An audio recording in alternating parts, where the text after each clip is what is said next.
क्या अनिरुद्ध और जनक जल्द शादी करने वाले हैं? अर्शी ने फोड़ा अनिरुद्ध पर प्रेगनेंसी का बॉम्ब और कौन सी नई साजिश लेकर आने वाली है अर्शी मुखर्जी? जी हाँ दोस्तों, हम बात कर रहे हैं स्टार प्लस के शो जनक की। दोस्तों, आगे बढ़ने से पहले अगर आप इस चैनल पर नए हैं तो इसे सब्सक्राइब कर दीजिए, साथ ही बेल आइकन दबाना ना भूलें। वीडियो अच्छा लगे तो इसे लाइक जरूर कीजिएगा।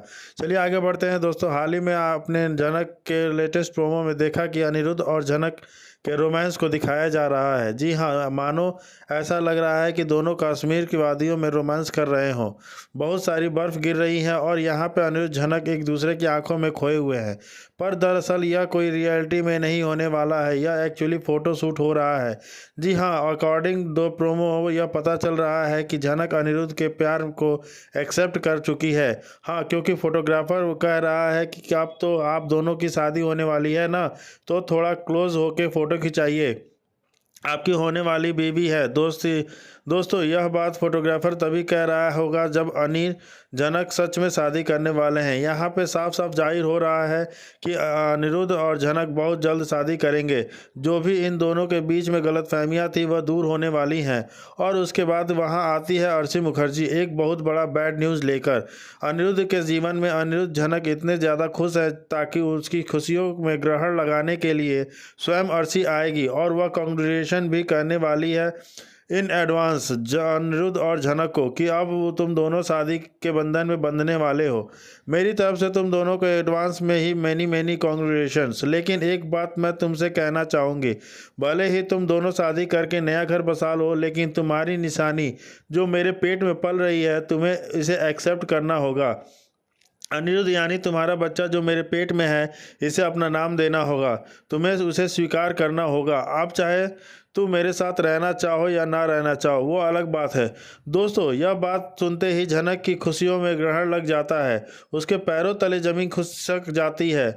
जो चेहरा खुद मुस्कुरा रहा था अचानक से गम में बदल जाता है और शॉकिंग भरी नज़रों से अनिरुद्ध को देखती है कि आपने यह बात मुझसे क्यों छुपाई। आप मेरे साथ कई ज़िंदगी बसाना चाहते हैं, आप मेरे से प्यार करते हैं माना, लेकिन आपकी ज़िंदगी से जुड़ा हुआ इतना बड़ा राज आप मेरे से छुपा कैसे सकते हो। अर्शी दीदी प्रेग्नेंट है, आपके बच्चे की माँ बनने वाली है और उसको बावजूद आप मुझसे शादी करना चाहते हो। आप अपने जिम्मेदारी से भाग रहे हो। नहीं सर जी, ऐसे मूवमेंट में आप अपने अर्शी दीदी को नहीं छोड़ सकते। जब आपको अर्शी दीदी की जिम्मेदारी लेने की सबसे ज़्यादा ज़रूरत है तो आप उन्हें छोड़ रहे हो। आपने मुझे क्यों नहीं बताया कि आपका बच्चा होने वाला है? अगर ऐसा होता तो मैं आपसे कभी भी शादी के लिए हाँ नहीं करती। जनक के चेहरे से साफ साफ पता चलता रहा है कि वह बहुत ज़्यादा शॉक्ड है। और हो भी क्यों ना, जिस इंसान के साथ वह शादी करने वाली है उससे जब वह पता चले कि ऑलरेडी वह बाप बनने वाला है तो किसी को भी शौक लगेगा। जितनी शौक जनक यहाँ है उतने ही ज़्यादा शौक अनिरुद्ध है, क्योंकि अनिरुद्ध जानता है कि उसने ऐसा कभी कुछ किया ही नहीं। वो इतना क्लोज कभी भी अर्शी के साथ आया ही नहीं। उसके और अर्शी के बीच में ऐसा कुछ भी नहीं हुआ। या अनिरुद्ध भी सोच में पड़ जाने वाला है और वह जनक को समझाने की कोशिश करेगा, लेकिन जनक बिल्कुल भी नहीं मानेगी। दोस्तों, जैसे कि प्रोमो के शुरू में ही दिखाया गया है कि दर्शक जितने ज़्यादा खुश हो जाएंगे, जनक के फैंस खुश हो जाएंगे कि आओ वाह, फाइनली जनक अनिरुद्ध मिल गए, हमारा सपना पूरा हुआ। फिर एंड में यहाँ पे बॉम्ब फूटता है, यानी मिलन से पहले ही बिछड़न हो जाएगी। तो आप देखने वाले हैं अनिरुद्ध जनक फिर से बिछड़ने वाले हैं और वह काफ़ी ज़्यादा खुश हो गई कि जो मैं चाहती थी वह हो गया। अनिरुद्ध, तुम मेरे ना हो सके तो मैं जनक कभी भी नहीं होने दूंगी। तुम क्या चाह रही थी जनक कि तुम मेरी खुशियों में ग्रहण लगा के आगे बढ़ जाओगी, अनी के साथ शादी करके अपनी नई ज़िंदगी बनाओगी? मैं ऐसा कभी होने नहीं दूंगी। अनी को तुम मुझसे कभी छीन नहीं पाओगी।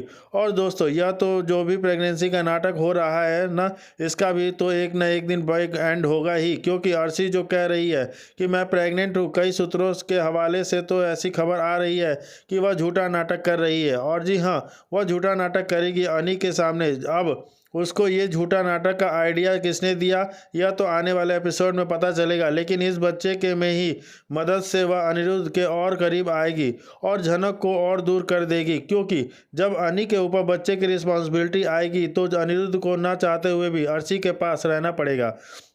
उसका ख्याल रखना पड़ेगा। और रही बात झनक की, तो झनक तो खुद ब खुद नहीं चाहेगी, साथ ही अर्शी के जो कुछ भी हो रहे करेंगी उसमें पूरा हाथ हाथ वो फैमिली देने वाली है, क्योंकि उसकी मदद के बिना ही भी अर्शी कुछ नहीं कर सकती। और रही बात यहाँ पे सृष्टि मुखर्जी की, तो उसको भी अभी दिखाया नहीं जा रहा दोस्तों। यह सीरियल झनक में ही देख लीजिए कि कितना कन्फ्यूजन बना के रखा दिया है, क्योंकि जब से बृजभूषण की मौत हुई है, सृष्टि के केस का क्या हुआ है कुछ पता ही नहीं चला। बताया ही नहीं जा रहा था कि नेक्स्ट हियरिंग होगी, उसमें फैसला सुनाया जाएगा। पर कहाँ है वह फैसला, क्या हुआ सृष्टि का, क्या वह जेल जाएगी या नहीं जाएगी, कुछ पता ही नहीं चल रहा है। एक मामला शट आउट हुआ तो कहीं कि नहीं कि दूसरा लेकर आ गए, क्योंकि आप देखने वाले हैं कि दूसरे प्रोमो में दिखाया गया है कि जैसे कि बिपाशा को भी अब पुलिस पकड़ने वाली है। जी हाँ, अनिरुद्ध बिपाशा के लिए एक बड़ी मुसीबत आ चुकी है। पुलिस आ गई है फिंगरप्रिंट्स लेने के लिए।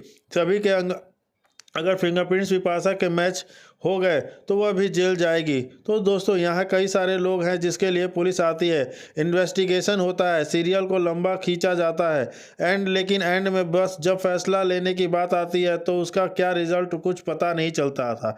कोर्ट कचहरी का केस भी कितना लंबा खींचा गया था, लेकिन अब सब लोग कहाँ हैं कुछ पता ही नहीं है। अरे मौत तो भी बृजभूषण की हुई और झनक ने भी तो बड़े कॉन्फिडेंट से कहा था कि मैं अपने पिता के मौत का बदला लूंगी। कहाँ है वह सब लोग, कहाँ बदला लिया जा रहा है। अनिरुद्ध भी बोल रहा था मैं तुम्हारे साथ दूंगा, झनक ने कहा मैं केस वापस ले लूंगी। और वह अनिरुद्ध ही था जिसने झनक को मोटिवेट करा और कहा कि सृष्टि जैसी औरत को तुम नहीं छोड़ सकती। वह भले ही तुम्हारी माँ है लेकिन वह माँ कहलाने के लायक नहीं है, उसे सज़ा मिलनी चाहिए। पर यहाँ सृष्टि जी तो बड़े ही मज़े से के साथ रह रही हैं, कुछ नहीं हो रहा हो, कोई कुछ बिगाड़ ही नहीं पा रहा। यानी सृष्टि मुखर्जी कितने भी बड़े कांड कर ले उसे हमेशा बचा ही लिया जाएगा। अब दोस्तों जब सारे प्रूफ सामने हैं तो उसे सज़ा क्यों नहीं मिली। और सबसे बड़ा क्वेश्चन अब यह है कि वही और दूसरे तरफ सुबो का भी केस है, बहुत सारे राज है उसकी भी ज़िंदगी में रिलेटेड, उसको भी एक्सपोज किया जाना चाहिए, लेकिन अभी भी उसे कुछ दिखाया नहीं जा रहा। फिलहाल तो फिर से अनिरुद्ध झनक के जीवन में ग्रहण लगने वाला है। यहाँ पे अर्शी बहुत ही ज़्यादा नाटक करने वाली है और अनिरुद्ध को अपने पास रखने के लिए और भी कई सारे षड्यंत्र रचने के लिए तैयार हो जाएगी। वह बिल्कुल अपनी माँ सृष्टि की तरफ बनती हुई नजर आएगी और उसका कान कोई और नहीं उसकी खुद की वही माँ बनने वाली है, क्योंकि प्रेगनेंसी का नाटक का आइडिया भी तो उसी ने दिया था। तो अब इस आइडिया को कैसे आगे तक कंटिन्यू रखे, वह अपनी माँ से तो सब कुछ पूछने वाली है। यहाँ एक बात और, अर्शी के लिए भी कितना भी नाटक कर ले एक ना एक वक्त पे तो पता चल ही जाएगा सबको कि प्रेग्नेंट नहीं है। जैसे जैसे टाइम बढ़ेगा उसके पेट पे असर दिखना चालू हो जाएगा। तो यहाँ पे झनक अनिरुद्ध को भी भनक लग जाएगी कि इतना टाइम हो गया तुम प्रेग्नेंट तो दिख ही नहीं रही हो। यहाँ पे गलती से भी अगर सही अर्शी ने प्रेगनेंसी का नाटक शुरू तो कर दिया, लेकिन इसके साथ भी उसकी ज़िंदगी में बहुत सारे चैलेंज आने वाले हैं। कैसे वो उन चैलेंज को हैंडल करेगी वह देखना भी काफ़ी इंटरेस्टिंग होगा। लेकिन यह प्रोमो देखकर आपको कैसा लगा हमें कमेंट सेक्शन में बताइए। वीडियो अच्छा लगे तो लाइक कीजिए, सब्सक्राइब कीजिए फॉर मोर अपडेट्स।